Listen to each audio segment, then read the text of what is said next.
अंतर्गत इस धनुष के माध्यम से पूर्ण होने जा रहा है। जो अपने अपने आसन पर बैठे हैं ऐसे ही बैठे रहना, किसी भी व्यवस्था को अव्यवस्थित करने का प्रयास ना करना। और यदि किसी को इस व्यवस्था से कोई समस्या हो तो यहाँ का व्यवस्थापक हमें बनाया गया है, आकर के हमसे मिल लेना। यही है वो मिथिला, यही है वो मिथिला जहां सुना करता था कि नारियों तक को संत की उपाधि दे दी गई। गार्गी जैसी महिलाओं को विदुषी कह के संत की उपाधि दे दी गई। क्या यही है वो मिथिला जहां सुना करता था सतानंद जैसे आचार, अष्टावक जैसे कुलाचार भी उपस्थित हैं? लेकिन आज इस मथुरा में ये लंका के राजा का जैसे ही पदार्पण होता है तो लंका का सम्राट ये देखता क्या है? हे भगवान भोलेनाथ के पावन पिनाक, ये दशानंद आपको प्रणाम करता है। और ध्यान दे, और भैया जिसकी मोटरसाइकिल की चाबी खो गई हो तो हमारे मंच में हमारे पास है, कृपया करके ले जाएं आप। माता गौरा के हाथों सुसज्जित होने वाले, नंदी के सिंहों पर सवार होने वाले, गजानंद खड़ानंद के द्वारा खेले जाने वाले, वासुकी नाग की केचुली में रखे जाने वाले, हे अजगौ पावन पिनाक, मैं दशानंद आपको प्रणाम करता हूं। लेकिन ये समाज से इस दशानंद का आज एक प्रश्न है, सीधा प्रश्न। वह प्रश्न कैसा? एक समय था जब ये जनमानस त्राही त्राही कर रहा था, एक समय वो था जब ये देवता आदिगण खून के आंसू रो रहे थे, एक समय वो था जब त्रिपुराधीशों के द्वारा इस सृष्टि का विनाश करने की कोशिश कर अधर्म की ध्वजा लहराई जा रही थी। लेकिन आपके द्वारा धर्म की स्थापना कर धर्म की ध्वजा फहराई गई। जब आपका निर्माण हुआ तब त्रिपुराधीशों का वध होकर धर्म की स्थापना को पुनः स्थापित किया गया। लेकिन आज सोचता क्या हो? सोचने पर ये लंकेश विचारहीन है। कैसे आज राजा जनक इस आयुध को बल वेदिका पर चढ़ा देता है? चलो यहां तक तो ठीक है। एक आज ये रावण राजा जनक को ये कहने पर विवश हो गया कि राजा जनक धर्मात्मा की उपाधि छोड़ दे, राजा जनक योगी राज की उपाधि छोड़ दे। क्यों? कुछ मनुवादियों ने योगी योगी योगी कह के अष्ट योगी कह दिया राजा जनक को। लेकिन ना, क्यों? योगी का पहला नियम होता है यम, यम नियम, और यम में क्या आता है? ब्रह्मचर्य। और आप भैया देवेंद्र राजपूत जी, इनके द्वारा 51 पुष्पमुद्रा। राजा जनक ब्रह्मचारी ही नहीं तो ब्रह्मचर्य का पालन कैसे? क्यों? क्योंकि राजा जनक विवाह से पूर्ण है। उसकी पुत्री उर्मिला यहां उपस्थित है, और जिस राजा की पुत्री हो, पत्नी हो, तो वह ब्रह्मचारी नहीं हो सकता। इसलिए सावधान, यहां पर कोई भी अधर्म का कार्य नहीं होगा। अगर जो भी सीता स्वयंवर में आए हैं वह सीधे सीधे भाग ले, और जो धनुष यज्ञ में आए हैं वो भी सीधे सीधे भाग ले। सावधान। सभा में बड़ी शांति थी। सभी राजा अपने अपने आसन पर बैठे इस अधिवेशन का आनंद ले रहे थे। आकस्मिक किसी आताताई का प्रवेश हुआ, सारी समाज की व्यवस्था को बिगाड़ दिया गया। कहीं ऐसा तो नहीं जिसका स्वयं हमको भय था उसका ही आगमन मिथिलांतर्गत हो गया हो, और यदि ऐसा हो गया है तो हमें उससे मिलना होगा।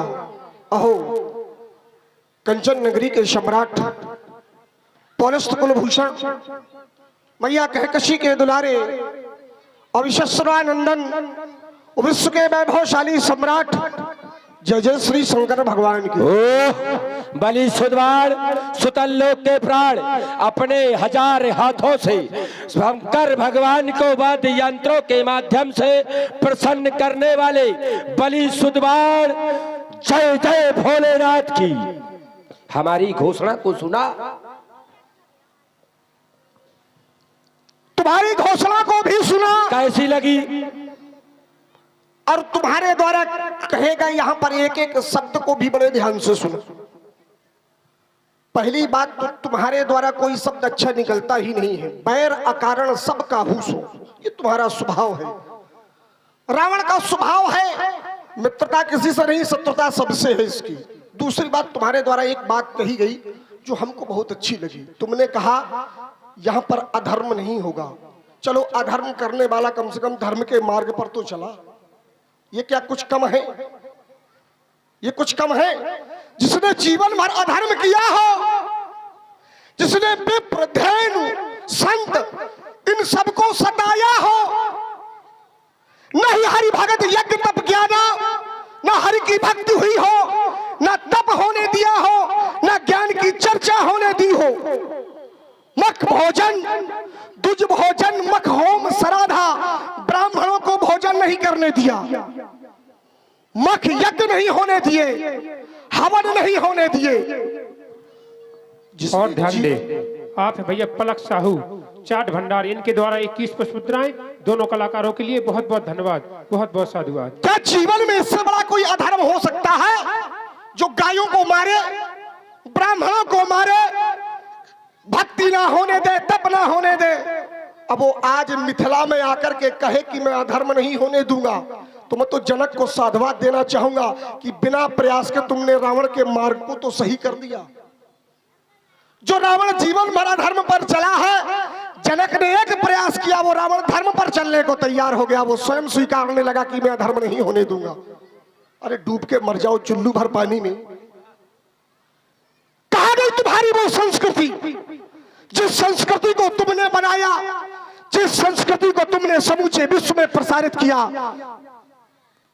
जिस संस्कृति के लिए तुमने नाना प्रकार के अनुयायी बनाए, सारक्षति रक्षता। तुमने अपनी संस्कृति का प्रचार प्रसार करने के लिए राक्षसों से कहा कि किसी भी प्रकार से कोई धर्म ना होने पाए। जय विद हो ये धर्म निर्मूला, सो सब कर्म वेद प्रतिकूला। जिस प्रकार से भी हो धर्म को निर्मूल कर दिया जाए, सभी वेदों को प्रतिकूल कर दिया जाए। मुझे यह समझ में नहीं आता कि तुम दो प्रकार की बात क्यों करते हो। एक तरफ तुम कहते हो कि जय विद हो ये धर्म निर्मूला, कि चाहे जिस प्रकार से हो धर्म को, चाहे जिस प्रकार से हो धर्म को जड़ सहित नष्ट कर दो। निर्मूल माने बिना जड़ के। और यहां कहते हो मैं अधर्म नहीं होने दूंगा। तो पहली बात तो तुम अपनी पहले ये बात शुद्ध करो, सही करो कि तुम कहना क्या चाहते हो। रावण जो कहता है वही धरा बन जाती है।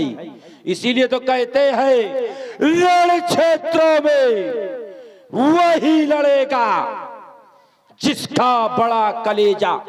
अरे भाला दे दो, बंदूक दे दो, चलाते ना बनता हो तो क्या काम का। इसलिए कह दिया गया ये रण क्षेत्रों में वही लड़ेगा जिसका बड़ा कलेजा। अब बातें उतनी वही करेगा जिसका जितना भेजा और जिसके भेजा नहीं होता वही रावण के पास भेजा जाता है। कह रहे जय श्री राम। ये वेस्ट हमारे यहाँ फोग मटका कोल पायरो अनार दूल्हा दुल्हन। मिथिला में आकर रावण धर्मात्मा हो गया। अरे इन मधुवादियों से पूछना चाहता हूं, रावण अधर्मी कब था जो अब होगा ना? रावण ने अधर्म को मिटाया। कैसे अधर्म को? जो धर्म के नाम पर अधर्म करते हैं उन्हें मिटाया है रावण ने। कैसे? आज इंद्र से ले लो, है अहिल्या का मान भंग किया, ये है धर्म। चंद्रमा को देखो, अपने गुरु पत्नी से छल किया, ये है धर्म। और जिसके यहां तुम्हारी घंटी बजती है विष्णु, उसको ले लो, है जालंधर की पत्नी, उसका मान भंग किया, ये है धर्म ना? ऐसे धर्म के प्रति विरोध पर खड़ा है ये रावण। और रही बात यज्ञ हवन, ब्राह्मण को क्यों मारा रावण ने? तो सुनो, जो जो यज्ञ करेगा तब इन देवताओं को जाकर शक्ति प्रदान होगी। और देवता ऐसे देवता ना कि ऐसे देवता अगर विरोध में खड़े हैं हम, तो उनका विरोध अगर हम करेंगे तो करेंगे। और ध्यान दे, आप है भैया कालीचरण दीक्षित जी, इनके द्वारा 21 पुष्प मुद्राएं जो संवाद पर बहुत बहुत धन्यवाद, बहुत बहुत बोलो। तुम्हारी बात का मैं बड़ी सीधी सी बात में उत्तर देना चाहता हूँ। तुमने कहा कि रावण धर्मात्मा है। रावण ने कभी यह धर्म नहीं किया है। ये समाज स्वीकार सकती है इस बात को? काम रूप जाने सब माया, और जिनके अंदर धर्म न दाया। मनमुखी बातें ना किया करो, पढ़ करके कोई बात कहा करो। यहाँ सब सुनने वाले लोग हैं। अरे सुनने वाले हैं तो सुनाने वाला भी। तुम्हारा जीवन क्या है? तुम्हारे जीवन का अभिप्राय क्या है? क्या ये कोई नहीं जानता? क्या सब जानते हैं कि रावण धर्मात्मा है? रावण ने अगर अपने जीवन में कभी कोई एक धर्म का कार्य किया हो तो बता दो। तुम कोई एक कार्य बता दो कि तुमने समाज के हित में किया है। तुमने जितने भी कार्य किए सब समाज के विपरीत कार्य किए। दूसरी बात, तुम्हारे द्वारा यहां पर बार बार यही कहा जा रहा है कि मैं यज्ञ इसलिए नहीं होने देता कि देवताओं को भोजन मिलेगा। क्या तुम यज्ञ नहीं होने दोगे तो क्या देवता भूखों मर जाएंगे? क्या तुम्हारे यज्ञों के सहारे हैं? और क्या अगर तुम यज्ञ नहीं होने दोगे, कितनी यज्ञों को तुमने रोक लिया? बताओ, तुमने कितनी यज्ञों को रोका? क्या तुम्हारे रोकने से यज्ञ रुकी? क्या तुम्हारे घोषणा करने से कि यज्ञ ना हो तो क्या यज्ञ रुक गई? क्या यज्ञ नहीं हुई? अयोध्या काहे नहीं गए बेटा? वहां भी तो पुत्रष्टि यज्ञ हुई थी। अयोध्या चले जाते, वहां पुत्रष्टि यज्ञ महाराज दशरथ ने कराई थी। फैला दिए जाते वही अयोध्या में। तुम जानते हो ना कि जहां हमारा प्रभाव नहीं है वहां जाना उचित नहीं है। या उस यज्ञ को भी रोक लेते। जब यज्ञ ही नहीं होने देनी थी तो कहीं कोई यज्ञ ना हो, फिर तुम्हारे रहते हुए अयोध्या में यज्ञ क्यों हुई? क्यों नहीं तुमने अयोध्या में जाकर के उस यज्ञ को रोका? देखो, ऐसा है, कार्य प्रगति पर है। सुनो पहले, सुनो मेरी बात। जो बोया है तुम पहले उसको काटते चलो। तुमने कहा कि मैंने यज्ञ नहीं होने दी, तो मैं तुमको प्रमाण दे रहा हूं कि अयोध्या में भी एक यज्ञ हुई थी। कार्य प्रगति पर है, उसको तुमने काहे नहीं रोका? रही बात, तुमने कहा था हरि की भक्ति ना हो। क्या तुम्हारे कहने से हरि की भक्ति रुक गई?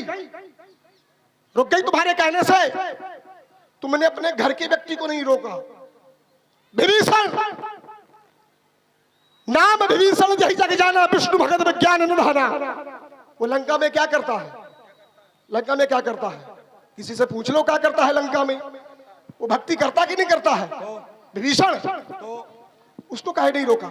देखो, मैंने ये कहा कि मैं ऐसी भक्ति के विरोध में हूं जो मनमा राम बगल में ईटा मिल गए राम धमक दे ईटा वाली भक्ति नहीं की सुनो सुनो ना ना सुनो सुनो सुनो पहले अपने क्रम कैसे बेमतलब की बात नहीं। देखो जो प्रासंगिक और जो सार्थक बात हो उस पर चर्चा करो, जो धरातल बनाया जा रहा है। मैंने ये नहीं कहा सुनो कि मैं धर्म का वितरवीत हूँ। नहीं, मैं धर्म वाली चर्चा नहीं कर रहा हूँ, मैं तुम्हारे द्वारा किए गए सारी बातों की चर्चा कर रहा हूँ। तुमने कहा था हरि की भक्ति ना हो, तो तुम्हारा भाई विभीषण भी तो भगवान की भक्ति कर रहा है लंका में, उसको काहे नहीं रोका? भैया चाहे जो कुछ करे, भैया से कोई मतलब नहीं है, पर गांव का ना कोई कुछ कर नहीं पाओ। भाई संविधान बनाओ तो संविधान सब पर बराबर लागू होना चाहिए। ये मतलब नहीं कि राजा उस संविधान का पालन न करे, राजा का भाई उस संविधान का पालन न करे और प्रजा को दंडित कर दिया जाए संविधान का पालन न करने पर। आप बताइए कि आपने कहा था कि भगवान की भक्ति ना हो, तो पर विभीषण को भी भगवान की भक्ति नहीं करना चाहिए, और यदि कर रहा है तो उनको रोकना चाहिए। देखो मैंने सुनो, जीवन भर दूसरा जन्म ले लेना, तुम्हारी क्षमता नहीं कि तुम विभीषण की भक्ति को रोक ले। अच्छा, हमें रोकने की जिस दिन ना मैं कहता हूं, जिस दिन लंका में विभीषण भक्ति करना बंद कर देगा, लंका में अंश नहीं बचेगा। सुनो सुनो, अब ना बोलना, बोलेंगे तो फिर समझना। तुम कह रहे हो कहा मैंने, आराम से हड़बड़ाओ ना, धीरे से बोलो, हम कुछ नहीं करेंगे। नहीं आराम से बिल्कुल डरो ना, डरने की बात नहीं है। हम डरेंगे जब तक हम खड़े हैं, तुम बिल्कुल ना डरो, चाहे तुम जो कुछ बोलो, चाहे जैसा बोलो। अच्छा, हम सब बराबर करते चलेंगे। तुम बोलो, डरो ना। आपके द्वारा कहा गया, लड़खड़ाओ ना, आपके द्वारा कहा गया कि मैं धर्म के प्रति विरोध में खड़ा हुआ है। आपने कहा मैंने विभीषण को हरि की भक्ति के लिए नहीं रोका, मैंने हरि की भक्ति करने के लिए किसी को नहीं रोका ना। भक्ति तो मैं भी करता हूं ना, करता हूं तो बताओ, भक्ति तुम भी करते हो, भक्ति हम भी करते हैं, कौन नहीं करता भक्ति? लेकिन मैं कैसे भक्ति के विरोध में खड़ा हूं ये तो सुनो। है जो विनाश के कारण, जो अधर्म के बीज बोकर अपने आप को धर्मात्मा कहते हैं, वैसी भक्ति के विरोध में खड़ा है ये रावण ना।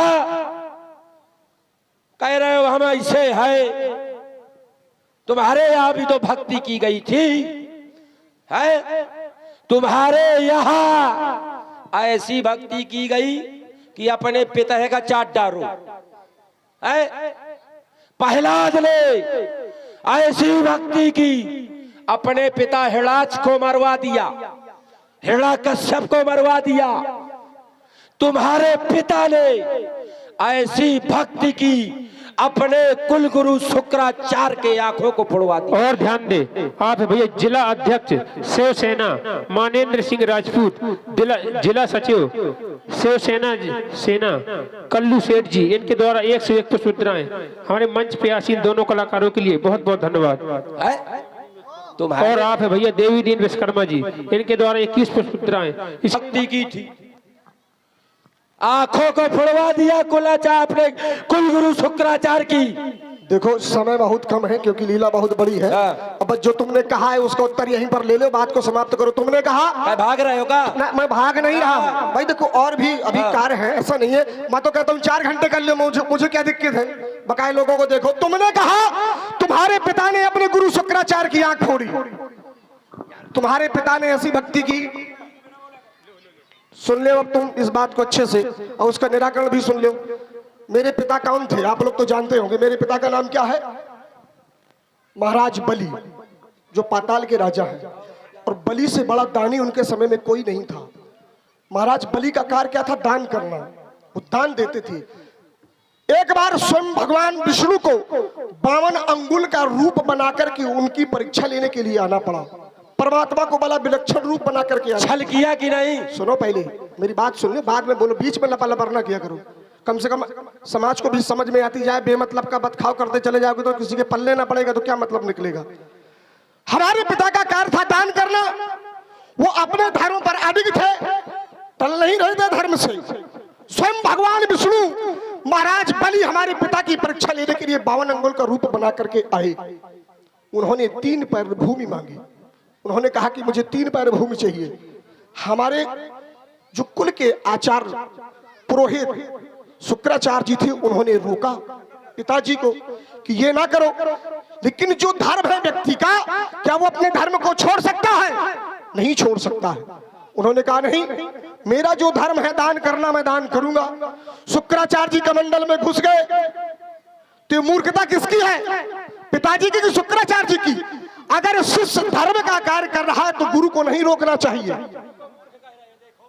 सुनो पहले, मूर्ख वाली बात, जो गलत करेगा तो चाहे कोई भी हो, इसके लिए बात नहीं कर रहा हूं मैं। गुरु को मूर्ख नहीं कह रहा हूं मैं, मूर्खता का मतलब ये कह रहा हूं कि उनके द्वारा कार्य गलत किया गया। समझे? शब्द पे ध्यान दिया करो। आपने कहा तो जब शुक्राचार्य जी कमंडल में घुस गए तो सीख डाली गई, तो वो सीख आंख में घुस गई शुक्राचार्य जी की। अब शुक्राचार्य जी की आंख फूट गई। तो जब बीच में तुम किसी के लपर लपर करोगे तो कुछ ना कुछ तो हो ही जाएगा। ऐसे तुम इसमें पिता का कोई दोष नहीं है, वो तो अपने धर्म का पालन कर रहे थे। रही बात भक्ति का, मेरे पिता की जैसी भक्ति करने का सामर्थ्य तुम्हारे वंश में किसी का रहा है? जिसके द्वार पर स्वयं विष्णु बंदी के रूप में रहे, लक्ष्मी जी को स्वयं रक्षा सूत्र बांधने के लिए बलि के पास आना पड़ा, और रक्षा सूत्र बांध करके मांगा तो क्या मांगा? यन बद्धो बलि राजा दानवेंद्रो महाबला तैन तुक्ता बंधनामि वाचल वाचल माचला। आज जो भी ब्राह्मण, जो भी बहन अपने भाई को रक्षा सूत्र बांधती है तो इसी सूक्ति का, इसी श्लोक को पढ़ती है। क्यों पढ़ती है? क्योंकि उस समय लक्ष्मी जी ने स्वयं मेरे पिता से कहा था, ये नबद्धो बलि राजा दानवेंद्रो महाबला, है महान दानवेंद्र, है महान बलि।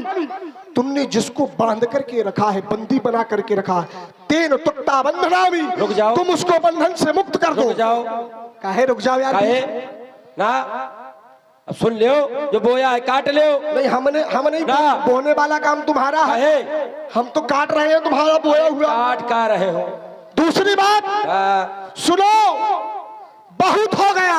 क्या हो गया? अब बहुत सुन लिया, तुम्हारे भावों को भी सुन लिया, और तुम्हारे आत्मज्ञान को, तुम्हारे अध्यात्म को, तुम्हारे वेदांत को भी सुन लिया। अब नहीं सुनेंगे। अरे तुमने सुनी कब है? और सुनो, अब सुनेंगे नहीं, अब करेंगे। अगर है हिम्मत। और ध्यान दें, हमारे श्री राकेश कुमार राजपूत जी जो ग्राम जखेड़ी से हैं, बाणासुर के अभिनेता हैं, उनकी तरफ से 1 से 1 पुष्प मुद्राएं इन दोनों विद्वानों कलाकारों को प्रदत्त हो रही हैं। भगवान उनको सदा प्रसन्न रखे। और अब बकने से कुछ नहीं होगा। क्या होगा? अगर तुम्हारी भुजाओं में बल है तो इस रंगावनी में व्यर्थ समय बर्बाद ना करो। अगर इतनी ही तुम्हारी भुजाएं फड़क रही तो चलो मिथिला से बाहर। फिर समझो ये कितना बल है, किसमें कितना बल है। यह बारिश करेगा बुला हाल, और बलशाली का यह रक्त बहेगा, और उस रंगमन में ये भरेगा खप्पर काली का। जब थर आएगी धरनी, सीना तेरा फट जाएगा। मारूंगा पछुआ इतना कि ये 1000 हाथों को काटूंगा, चाटूंगा, ग्रीव मार भगाऊंगा।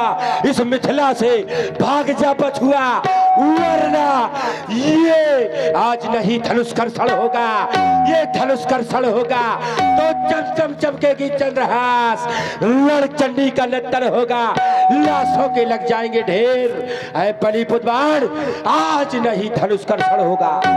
और ध्यान दें, हमारे श्याम जादूगर जी जो ग्राम उस्तरा के, सुनो पहले, तुम मेरा कुछ नहीं कर सकते हो, और न तुम्हारी कोई क्षमता है मेरा कुछ करने की। अच्छा, क्योंकि प्रतिभंड खोजत कतहु ना पावा। अपने समान का योद्धा जीवन भर खोजा है तुमने, कहीं नहीं मिला है। ने खोजा कभी? और मिला है। और ध्यान दें, खोजा है। हमारे बड़े भाई श्री राम कृपाल सप्ता जी की तरफ से 51 रुपए की पुष्प मुद्राएं इन दोनों विद्वानों कलाकारों को प्रदत्त हो रही है। भगवान उनको सदा प्रसन्न रखे। कोई नहीं, सुनो पहले मेरी बात। ना रुक जाओ। आपके द्वारा कहा गया हमने खोजा, कोई नहीं मिला। चलो ठीक है, तुमने खोजा, सूर्यदेव ने लथियाया पत्ता तरे लुके रहो। ए सुनो है? सुनो सुनो मेरी बात को। हाँ। बेमतलब की बातें नहीं, क्यों? मैं बिना प्रमाण के कोई बात नहीं करता हूँ। प्रमाण नहीं। सुनो, रण मद मस्त फिरत तुम रण से भागे नहीं थे। जबरदस्ती ना यार बीच में बोला करो, कोई बात को पहले सुना करो। और ध्यान रण में में भागे थे ना भागे थे, देखिए, दूसरा।